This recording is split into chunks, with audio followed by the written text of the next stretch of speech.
fala em tratamentos adjuvantes para o estágio 3, temos que observar que a gente tem aqui disponível para alguns pacientes os inibidores de BRAF e MEK. Então, este é o tratamento que vai ser uma terapia-alvo, que vai ser adjuvante para esses pacientes que têm melanoma, né, que tem câncer de pele em estágios mais avançados, como estágio 3, mas para que esse paciente seja um candidato ao uso desse tipo de terapia, ele tem que apresentar a mutação BRAF. Bom, para esses pacientes podem ser oferecidos alguns protocolos de tratamento, dentre eles nivolumab nas mesmas doses que a gente viu para os estágios 1 e 2, pembrolizumab também nas mesmas doses, e período e posologia oferecidos para os estágios 1 e 2. E aqui, com estágios mais avançados, já se faz a pesquisa de mutações BRAF. Então, para esse paciente que tem a presença da mutação BRAF, é oferecido, então, dabrafenib e trametinib. Então, é uma combinação de 2 medicamentos via oral, um inibidor de BRAF e um inibidor de MEK, que são 2 proteínas geradas por genes alterados.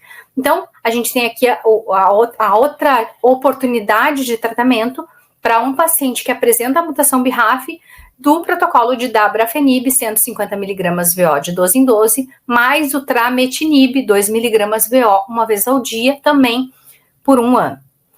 Para esse tipo de paciente, claro que é baseado na localização, no tamanho, na presença de linfonodos e quantos linfonodos estão positivos, né, se fizerem a pesquisa de linfonodo sentinela, também se pode oferecer adjuvante ao tratamento imunoterápico a presença da radioterapia. Então, também é um protocolo. E todos esses protocolos o oncologista clínico vai avaliar, muito dependente do status performance do paciente, do estadiamento da doença e das comorbidades que esse paciente apresente.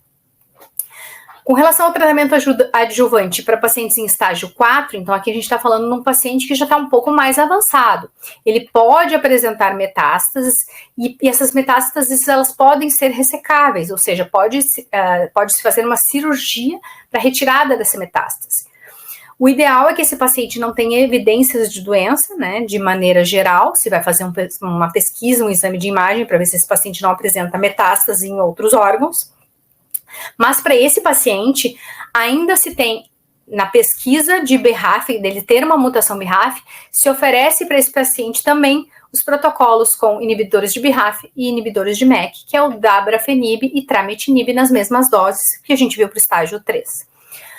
Para o paciente que não tem o BRAF, né, a mutação de BRAF, ainda temos a opção da imunoterapia com nivolumab e pembrolizumab nas mesmas doses preconizadas para os estágios iniciais 1, 2 e 3.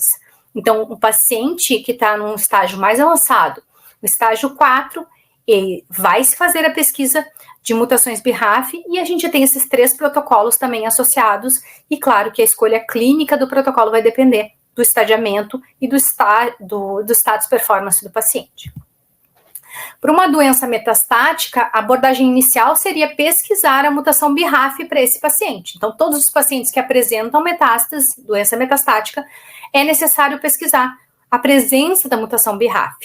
E, a partir daí, vai ser discutido com a equipe multidisciplinar a possibilidade de ressecar essas metástases, se é possível, no local onde elas estão, com uma perspectiva inicialmente de retirada dessa metástase, porque normalmente o paciente metastático ele não é um paciente que ele consegue uma cura completa. E mais importante do que isso, a avaliação do paciente metastático, a gente precisa avaliar se tem alguma doença metastática cerebral, porque a doença metastática cerebral dá um outro status de tratamento para esse paciente.